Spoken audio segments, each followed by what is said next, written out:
C'est facile, c'est facile. Non, c'est facile en deuxième mi-temps. Je serai pas hypocrite. Un Barça bipolaire aujourd'hui. Une première mi-temps vraiment poussive. 1-1 à la mi-temps. Mais alors en deuxième mi-temps, ça déroule. Ferran buteur. On reviendra sur lui qui fait pas un match extraordinaire. Mais il marque et retrouve un petit peu de confiance. Rafinha doublé. Lamine Yamal 3 fois décisif dans le match. Pau Victor avec une entrée spectaculaire. Et Frenkie de Jong, buteur et passeur alors qu'il était remplaçant. Bref, si vous n'avez pas regardé le match les gars, vous avez raté une très grosse deuxième mi-temps de la part du FC Barcelone. Et une première mi-temps où vraiment, on a pendant très longtemps dans le match été beaucoup plus proche du 2-2 que du 3-1. Mais Lamine a décidé de prendre les choses en main. Il a ressorti la spéciale. Et honnêtement, aujourd'hui Lewandowski n'a pas joué. Je pense qu'Hansi Flick a peut-être voulu lui envoyer un message après son match désastreux face à Las Palmas. Et j'aime. Alors on peut discuter le choix de mettre Ferran Torres ou pas. Il est buteur. Il se fait remplacer par Pau Victor, qui est lui aussi buteur.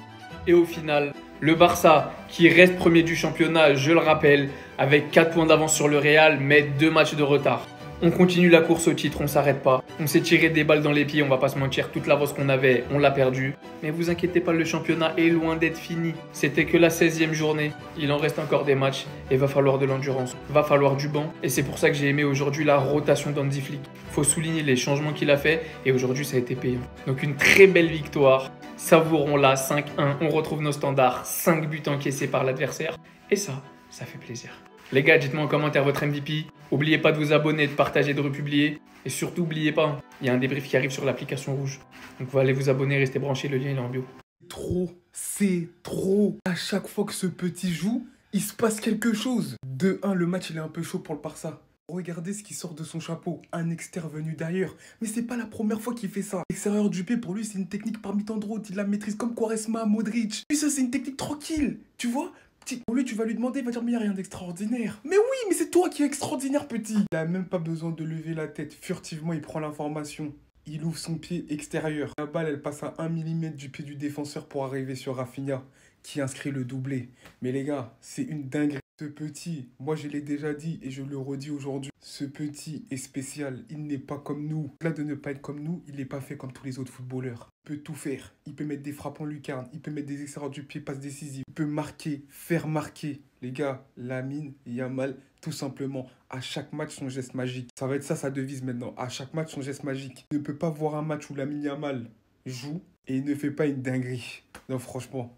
Merci pour le football, petit. Merci pour le football. Le retour de l'équipe type, bien évidemment, c'est 5 directs. Sauf Lewandowski qui était au repos. Mais ça fait plaisir de revoir un Barça offensif, malgré une mauvaise première mi-temps. Ferran Torres, buteur sur un cafouillage, il commençait bien son match. Et franchement, c'est dommage toutes les actions qu'il a ratées, les contrôles qu'il a ratés. Parce que Ferran Torres aurait réellement pu faire un très bon match. Un arbitrage catastrophique et honteux. De toute façon, on doit attendre quoi de sa part? 2 cartons jaunes en 20 minutes pour le Barça, bizarrement. Enfin bref, on a assisté à du catch. Tu siffles ce penalty pour le Barça et tu siffles pas celui-ci. Elle est où la logique? On se fait punir en fin de première mi-temps jusqu'à ce que Lamine Yamal réussisse à nous créer ce penalty. Le latéral gauche va d'ailleurs totalement sortir de son match et péter un câble jusqu'à mettre un coup de tête à son coéquipier. Penalty converti par Rafinha. Lamine Yamal pour le doublé de Rafinha qui nous envoie ensuite ce geste de grande classe, ce bonbon, cette galette. Rafinha n'a plus qu'à la mettre au fond. Comme Lamine Yamal n'est pas comme les autres, il a récidivé sur Pau Victor. Pau Victor est devant les cages, j'ai fait une passe qui est déviée, fini par Frenkie de Jong. Frenkie de Jong d'ailleurs qui a fait une très bonne entrée et qui est buteur-passeur ce soir, qui a aussi fait une passe à Pau Victor. Franchement, le Barça en deuxième mi-temps m'a fait énormément plaisir. Ça fait du bien de mettre des 5 buts. Sinon vous les gars, vous en pensez quoi? Ramenez-vous sur Snapper, on s'ennuie.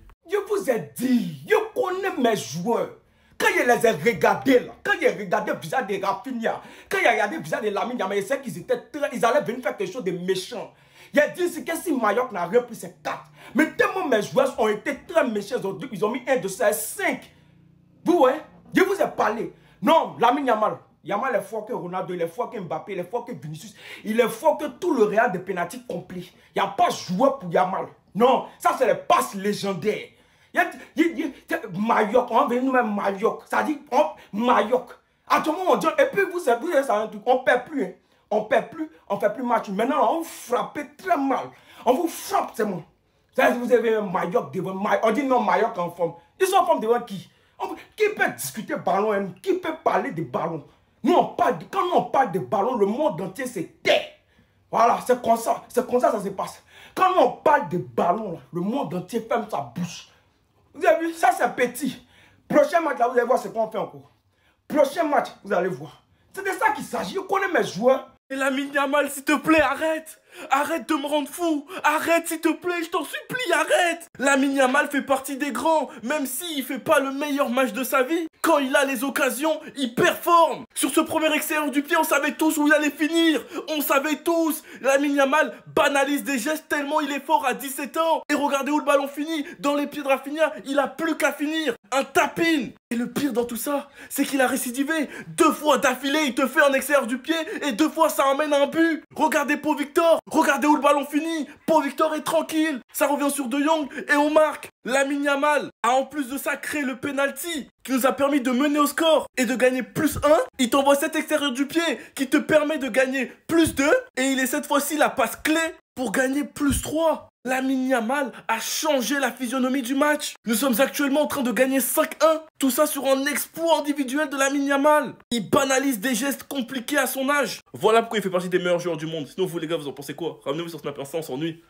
Lamine, donc c'est ça qui manquait au Barça depuis. Le Barça était sur 3 matchs consécutifs en Liga sans victoire. Il a fallu que Lamine Yamal revienne titulaire dans la composition pour qu'il se retrouve. Depuis son retour de blessure, il avait un peu de mal. Sa première mi-temps d'aujourd'hui, par exemple, était compliquée. En deuxième mi-temps, dès la sortie de Ferran Torres, regardez-moi la connexion qu'il a rétablie avec Rafinha. Comme d'habitude, il a reproduit la spéciale. Passe en extérieur, Rafinha, bien évidemment, impossible de la rater. Il se retrouve pile poil devant le gardien. Le pire dans tout ça, c'est qu'il est impliqué sur les 3 buts de la deuxième mi-temps, les amis. Déjà, le penalty marqué par Rafinha, c'est lui qui l'a créé. C'est sur cette action qu'on voit toute l'intelligence qu'il a dans sa petite tête. Parce que là, les amis, sur un magnifique travail de Dani Olmo, le gars, il récupère le ballon au milieu. Bien évidemment, Lamine Yamal avait déjà fait un magnifique appel. Et là, Dani Olmo lui lâche le bijou. Le défenseur a voulu défendre sur lui. Mauvaise idée. Il est passé devant et il y a eu penalty. Quelle intelligence, les gars. Juste sa présence dans la compo de départ, les amis, change tout au FC Barcelone. Et à vrai dire, les gars, ce gamin-là me fascine. Il a gagné tellement en maturité. Regardez la précision des passes. Il passe son temps à lâcher des extérieurs à la Modric comme si rien n'était. Moi, ce qui me plaît dans tout ça, c'est sa connexion avec Rafinha, les amis. Il a fallu seulement que Ferran Torres quitte entre eux. Voilà, Ferran Torres, pendant toute la première mi-temps, vous-même, vous avez vu tout ce qu'il a raté. Et dès sa sortie, la connexion s'est rétablie. C'est comme si quand Ferran Torres est là, il y a un problème de connexion. Voilà, la Wi-Fi n'est pas bonne. Ah, vraiment, Lamine Yamal, chapeau à toi encore une fois. Il vient de revenir, mais il vient de revenir, regardez. À peine de retour, hein. Un jour, j'ai entendu une phrase. Le Barça va se refaire sur Yamal. Ça a jamais été aussi réel, mon frère Sega. Je crois qu'il n'y a plus rien à faire, en fait. 1-1 au score, le Barça en difficulté.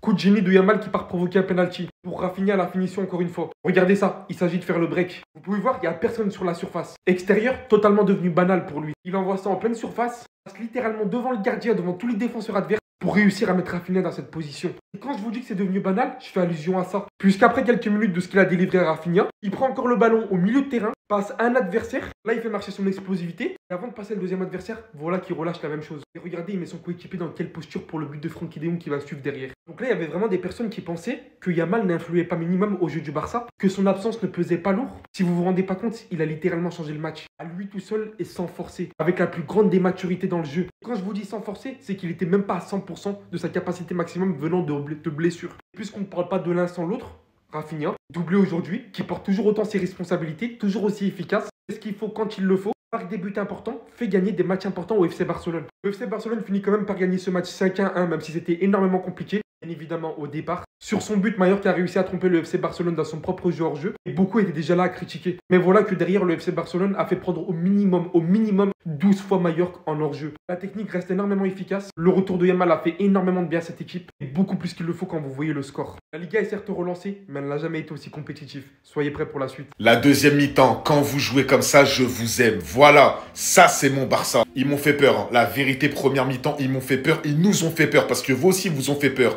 La première mi-temps, c'était le fiasco. C'était n'importe quoi. On était limite perdus. Mallorca avait le dos sur nous, mais large. Anti-Flick, j'ai l'impression que son hors-jeu, tout le monde est en train de le comprendre. Alors oui, faut pas l'arrêter, ça fonctionne, oui. Mais t'as l'impression que les équipes, ça y est, elles ont compris vraiment, on est en train de se faire avoir sur leur jeu. Plusieurs fois, faut être vraiment à l'affût. Mis à part la première mi-temps où voilà, on n'arrivait pas trop à aller dans le milieu de terrain qui était un peu déséquilibré, on n'arrivait pas. Voilà, on n'arrivait pas à finir les actions aussi. Ferran Torres qui a marqué, certes, il n'a pas fait un mauvais match, il a marqué. Je vais pas du tout le tailler ce soir, il a fait son retour. Franchement, il a marqué, c'est bien, il a eu des actions. Il n'a pas concrétisé toutes les actions. C'est pas Lewandowski, faut pas lui en vouloir. Il a fait quand même un bon match. Yamal, hein, les gars, Yamal, le génie qui te fait des passes à la Mesut Özil. On sait même plus quoi dire. Le mec, côté droit, côté gauche, il est à l'aise des deux pieds. Il a une vision de jeu, mais c'est trop. Mais vraiment, titulaire indiscutable, il n'y a même pas de débat. Yamal, aujourd'hui, à 17 ans, il est clairement dans les meilleurs ailiers du monde, si c'est même pas le meilleur ailier du monde, avec Mohamed Salah et Vinicius, et voilà. Mais la vérité, il n'y a plus rien à dire sur lui. Sélection avec l'Espagne, en club avec le Barça, il te fait rêver à 17 ans, le gamin. C'est un truc de fou. R11, encore une fois, en mode patron, voilà, qui te met le petit doublé, le petit péno et le petit but. Voilà, il motive les autres. Le capitaine du Barça, il n'y a rien à dire. Rafinha, il n'y a plus rien à dire. Il est sur sa planète, il marque, il presse, il fait marquer. Voilà, c'est le capitaine à l'état pur cette saison au Barça. J'ai bien aimé le match de Baldé, j'ai bien aimé la deuxième mi-temps de Pedri. Franchement, ça fait plaisir. Enfin, on gagne parce que vraiment, j'ai vraiment cru qu'on allait perdre. Enfin, pas perdre, mais j'ai vraiment cru qu'on allait faire match nul. Eh, les gars, à l'extérieur, je sais pas, j'ai l'impression qu'on a du mal. Mais c'est vraiment, c'est pas possible de nous faire peur comme ça. Et maintenant, c'est la 0 à la 90e, faut arracher. Comme au début de saison. Le Barça, vraiment, je le dis, c'est toujours comme ça, c'est en montagne russe. Eh, vous nous avez fait peur. Voilà, je suis content, mais là, vous nous avez fait peur. On est dépendant de lui, je retire, on est dépendant de lui.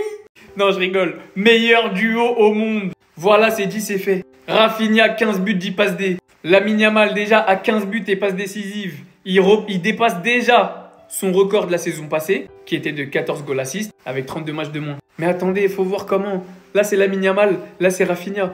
Ça, c'est la spéciale. But de Rafinha, tranquille. Regardez l'extérieur du pied qu'il envoie. Et aujourd'hui, il n'en envoie pas un, il en envoie deux. Celui-là, il est décisif directement. L'autre pour Pau Victor, pour créer le but. Et je vais être franc, la vérité du jour me donne 100% tort. Beaucoup pensent que le Barça est dépendant de Lamine Yamal. Et peut-être que j'ai tort. Pour l'instant, je reste campé sur mes positions. Le Barça n'est pas dépendant de Lamine Yamal. Mais j'ai jamais dit que le Barça était meilleur. Attention, ne me faites pas dire ce que j'ai jamais dit. Mais clairement, quand il est sur le terrain, en fait, ses éclairs de génie, on ne peut pas s'en passer. Aujourd'hui, sa première mi-temps, elle était vraiment très moyenne. Et pourtant, en deuxième mi-temps, il vient décisif sur les 3 buts. Penalty, une passe décisive, une avant-dernière passe. C'est de la folie ce qu'il fait. On va pas rappeler son âge encore une fois. Mais ce duo-là, j'ai pas les mots. Pour moi, on est clairement sur le meilleur duo d'Europe actuellement. Et je sais pas si vous avez remarqué en deuxième mi-temps, quand le match a commencé à s'emballer, les petites combinaisons entre eux, on voit qu'ils se kiffent, on voit qu'ils s'aiment, on voit qu'il y a une connexion sur le terrain. Qu'est-ce que ça fait plaisir. Quand on voit les stats et le football proposé par ces deux hommes, je dis pas qu'ils vont gagner le ballon d'or, je suis pas teubé. Je dis juste qu'il y a un monde où l'un des deux peut aller chercher un top 5. Voilà. Si je suis fou, dites-moi en commentaire. Et n'oubliez pas, il y a le débrief qui arrive sur l'application rouge. Le lien est dans la bio. Yamal, il est dans le futur, mais c'est quoi cette passe? Les gars, il est en train de se transformer en Ozil Prime. Regarde-moi l'extérieur qu'il a mis à Rafinha. Non mais Yamal, même quand il est moyen, tu vois, même quand il est pas si bon que ça, il fait pas un match incroyable.